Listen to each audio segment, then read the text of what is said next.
अब आगे के श्लोकों में अज्ञानी के दृष्टिकोण से युक्तियां द्वारा समझाया जाता है। यदि तू इसे सदा जन्म लेने और मरने वाला मानता है, तो भी, हे महाबाहो, तुझे ऐसा शोक नहीं करना चाहिए, क्योंकि जो जन्मा है उसकी मृत्यु भी निश्चित है और मरने के पश्चात पुनर्जन्म भी निश्चित है। इसलिए जन्म मरण के जिस क्रम को टाला नहीं जा सकता, जो अपरिहार्य है, उसके निमित्त तुझे शोक नहीं करना चाहिए। ये सब प्राणी वर्ग जन्म से पूर्व देखने में नहीं आते और मृत्यु के पश्चात भी नहीं देखे जाते, मध्य में ही दिखते हैं। फिर शोक कैसा? यहाँ मध्य में देहधारी आत्मा की व्यक्तता कही है, पर यह भी आत्मा की अभिव्यक्ति नहीं है। आत्मा का वास्तविक स्वरूप क्या है, वह इतना दुर्विज्ञेय और आश्चर्य का विषय है कि कोई तो उसे आश्चर्यवत देखता है, दूसरा आश्चर्यवत उसका वर्णन करता है, सुनने वाला भी उसे आश्चर्यवत सुनता है और सुनकर उसे कोई जान नहीं सकता।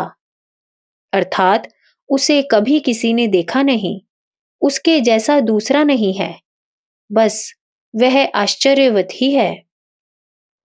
अतः हे भारत, जब सब देहों में यह देही नित्य अवध्य है, तो तू सब प्राणियों के कारण शोक करने के योग्य नहीं है, अर्थात तेरा शोक करना व्यर्थ एवं अनुचित है। उक्त परमार्थ दृष्टि से शोक मोह युक्ति युक्त नहीं है। अब यदि व्यवहारिक धर्म की दृष्टि से देखा जावे, तो भी अपना शास्त्र धर्म देखकर भी तुझे युद्ध से नहीं हटना चाहिए, क्योंकि क्षत्रिय के लिए धर्म युद्ध से बढ़कर अन्य दूसरा श्रेय का मार्ग नहीं है। हे पार्थ, स्वर्ग के द्वार को खोलने वाले स्वतः प्राप्त हुए धर्म युद्ध का क्षत्रिय लोग प्रसन्नता पूर्वक स्वागत करते हैं।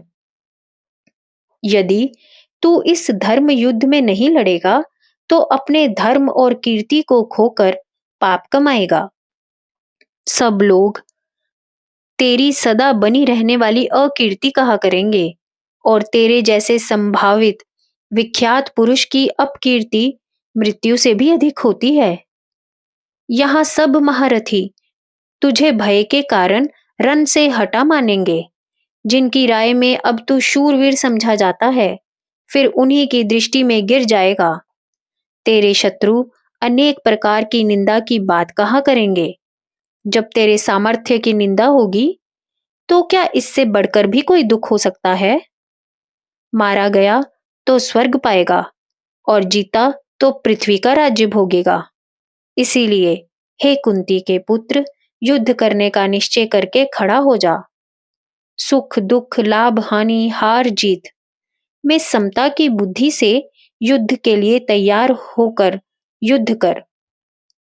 ऐसा करने से तुझे पाप नहीं लगेगा। अब तक जो कुछ कहा गया है, यह सांख्य के मत के अनुसार है। अब आगे बुद्धि योग कहता हूं, जिससे युक्त होकर तू कर्म के बंधन से मुक्त हो जाएगा। उसे सुन। आरंभ किए हुए इस बुद्धि योग का कुछ भी परिश्रम नष्ट नहीं होता और इसका फल भी विपरीत नहीं होता। इस योग धर्म का बहुत थोड़ा सा भी साधन बड़े भारी भय से बचा लेता है। हे कुरुनंदन, व्यवसायत्मिकता बुद्धि संसार में एक निश्चित होती है और जो व्यवसायी नहीं है, उनकी बुद्धियां अनंत अनेक शाखाओं वाली होती हैं। किसी भी कर्म रूपी व्यवसाय में निश्चित बुद्धि से लगे मनुष्य को व्यवसायी कहते हैं और उसकी उस निश्चित बुद्धि को व्यवसायत्मिकता बुद्धि कहते हैं। निश्चित बुद्धि वाले मनुष्य के लिए शास्त्र प्रमाण होता है, क्योंकि कर्म के लिए धर्म अधर्म, कर्तव्य अकर्तव्य और विधान को शास्त्रों के आधार पर ही निश्चित किया जा सकता है। कर्तव्य कर्म को शास्त्र की आज्ञा होने के कारण ही धर्म कहा जाता है। आधुनिक समय में धर्म का अर्थ, मजहब और मत समझा जाना चाहिए। यह रूढ़ि अर्थ है। ये मजहब प्राचीन युग में नहीं थे, इसीलिए वेदों में आस्था रखने और वैदिक कर्म रूपी धर्म करने वालों को वैदिक, धर्मात्मा और आस्था ना रखने वालों को विधर्मी माना गया। वेदों में ब्राह्मण, क्षत्रिय, वैश्य और शूद्र का स्पष्ट उल्लेख है और चारों वर्णों के कर्तव्य, व्यवसाय का पृथक पृथक विभाग करके उसे प्रत्येक का धर्म कहा गया है। कर्म का बुद्धि से सीधा संबंध है। व्यवसायत्मिकता शब्द से कर्म और निश्चित बुद्धि का युगपद बोध होता है। योग शब्द युजिर धातु से समाधि के अर्थ में प्रयुक्त किया गया है, संयोग वियोग के अर्थ में नहीं कहा गया। व्यवसायत्मिकता बुद्धि प्राप्त करने के साधन को बुद्धि योग कहा गया है और उसे ही कर्म योग भी कहते हैं। जैसे तैराकी को जल क्रीड़ा कहा जा सकता है, वैसे ही कर्म योग को बुद्धि योग की ही संज्ञा समझना चाहिए। अर्थात पानी में उतरे बिना, पानी की ही सहायता लिए बिना पानी में ना डूबने की क्रिया तैराकी नहीं सीखी जा सकती। वैसे ही इस संसार सागर में डूबने से बचने के लिए इसकी लहर रूपी कर्मों से खेले बिना बुद्धि योग आना असंभव है। यह कितना आवश्यक है, इसे श्री भगवान 40वें श्लोक में पहले कह आए हैं। वहां जिस बड़े भय का नाम लिया गया है उससे मृत्यु ही इंगित है, ऐसा समझना चाहिए।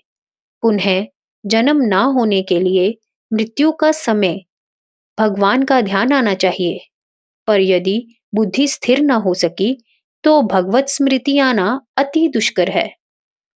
वैदिक काल में वैदिक यज्ञ यागादि के अनुष्ठानों को ही वास्तविक कर्म समझा जाता था, जिनका फल स्वर्ग प्राप्ति कहा गया है। अन्य ऐहिक कर्म गौण समझे जाते थे, जो वैदिक कर्म अनुष्ठान के सहायक होने से ही आवश्यक थे। अन्य किसी ऐहिक कर्म से इस मृत्यु लोक से पार लगना असंभव है। स्वर्ग प्राप्ति उनका फल नहीं हो सकता।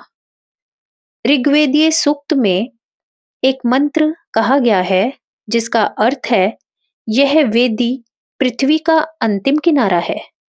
ऐसा कहने का तात्पर्य यह है कि यदि इस मृत्यु लोक से निकल भागना चाहो तो यज्ञ करो। इस सारी पृथ्वी पर यमराज का साम्राज्य है।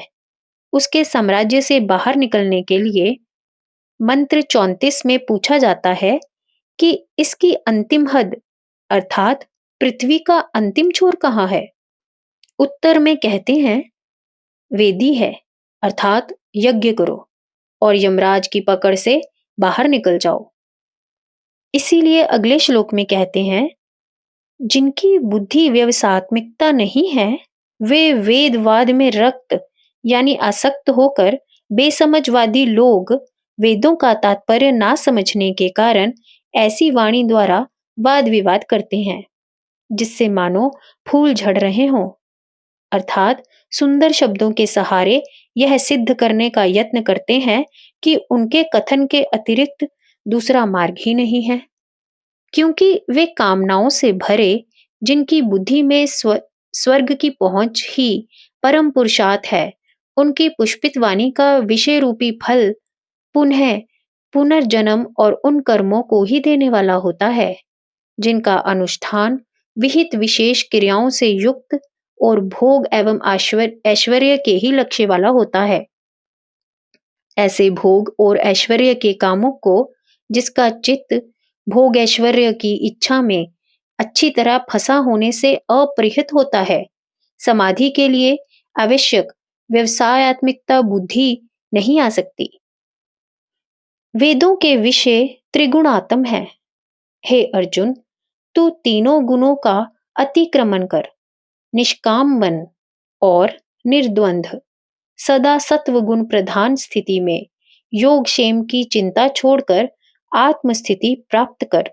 जय गुरुदेव।